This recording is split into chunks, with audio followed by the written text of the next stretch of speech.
Injuries and trades have provided opportunities for youngsters in the organization. Do you and the rest of your staff have a better idea of where this club is in terms of, and I hate to use the term rebuild, but where it's going progressively? Well, I'd like to think so. I think whatever has happened this year, there's been a lot of positives that come out of it. Like you said, the opportunities that the younger players have been given because of transactions that took place, they've been put in situations that they might not be put in if such didn't happen. And we've given them a chance to see exactly what the NHL is like. They know what they have to do this summer, how much they have to improve. And there's a lot to be done, but it's going in the right direction. The organization traded its captain back on February 9th. Is there any rush to replace Dion as the group moves forward? No, I think that a lot will transpire hopefully over the summer. Give us an opportunity, that is Mike, Brendan, and myself, to really look and see, who, if there is an individual for that position. But that right now is not on the top of the list. Dion's departure, did it allow players like Jake and Morgan to graduate? And I know on some nights it's been difficult, but for the most part, they've been able to progress in his absence. Well, there's no question. I think that, first of all, Dion did a tremendous job as a captain. I had no knowledge of what's transpired in the past, but from what I saw while he was here, I couldn't personally ask for more in what he did. Once he did leave, certainly, as you mentioned, other players have come forward. I think it's been a smooth transaction. Different people come, at different times, but the veterans who are here have provided excellent leadership.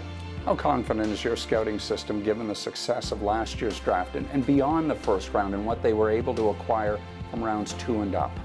Well, I've said repeatedly my respect for Mark Hunter, even prior to coming here, and what he's done with London and the type of players that he's produced in the NHL. It's known throughout the league. And then working with him over the last several months and watching his determination, how much time he spends, and how detailed he is. So we'll have total confidence in what transpired last year will continue throughout this draft.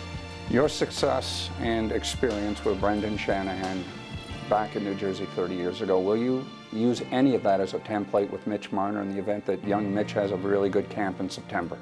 We'll have to see when that time comes about. There's an old expression, when your time is on your side, you try and use it.